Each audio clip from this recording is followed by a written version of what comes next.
Bloodmoon Ursaluna is one of the most sought after Pokemon in the Teal Mask, and unfortunately, it's also one of the Pokemon that's kind of the most complicated to get. There are a lot of steps involved to add it to your Pokedex, but because everybody wants one and it's so awesome, I'm going to show you guys how to get it and add to your collection right now. Now, fair warning, this process can take about 30 minutes, so make sure you have that time set aside. But other than that, let's go ahead and dive into the Teal Mask, and I'll show you how to get this awesome Pokemon.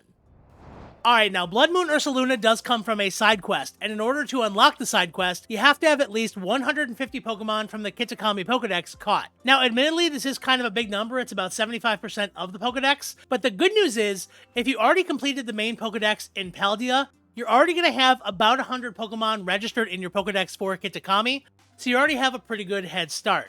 On top of that, if you have the rest of the Pokemon in your Pokemon Home account, you can just go ahead and deposit them into your Scarlet or Violet game, and that way they'll be registered to unlock it for you.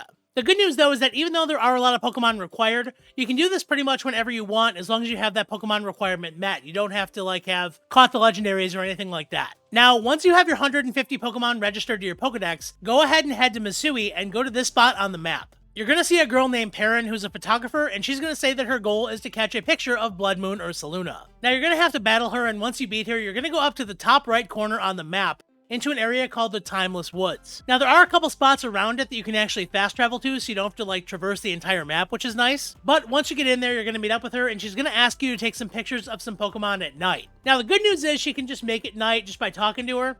The bad news is, it is going to take a little bit of time to find all the Pokemon. They're kind of things like, Seedots, Geodudes, just stuff like that.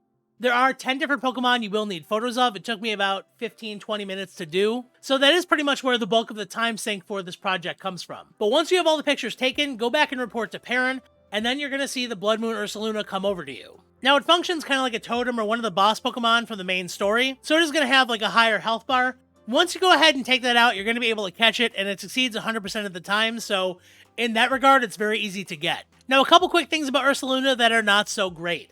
One, you can only catch one in the game because it is part of the side quest, so that kind of stinks. It's also shiny locked, so we're not going to be able to get an awesome shiny for it.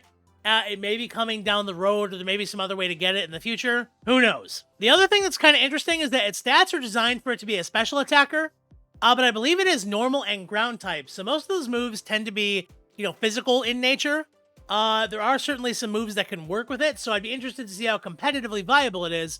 But it's very, very different from Ursaring and Ursaluna that we've had before. Now, once you do have it caught, though, go ahead and head back to Misui, and go ahead and talk to Perrin once again.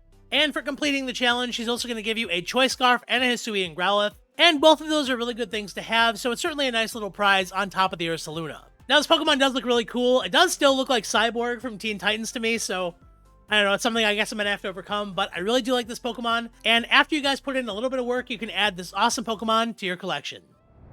So there you have it, everybody. That's how you can add a Bloodmoon Ursaluna to your collection right now. It does take a little bit of time, but again, it is worth it. And there have been worse side quests, certainly, so taking the pictures of the Pokemon really isn't that bad. That being said, guys, if I do find out a way to get more Ursalunas, I'm going to go ahead and make more videos to update you on that topic, so make sure you're subscribed to the channel to make sure that you don't miss any of my videos. On top of that, if you did like the video and you were able to use it to get your Ursaluna, make sure that you get impact that like button in the face, because it really does help us out, so thanks in advance. But anyways, I gotta go ahead and get back into the DLC to keep making more content for you guys, so with that in mind, until next time, I'll see you in the next video. See you around. Bye-bye.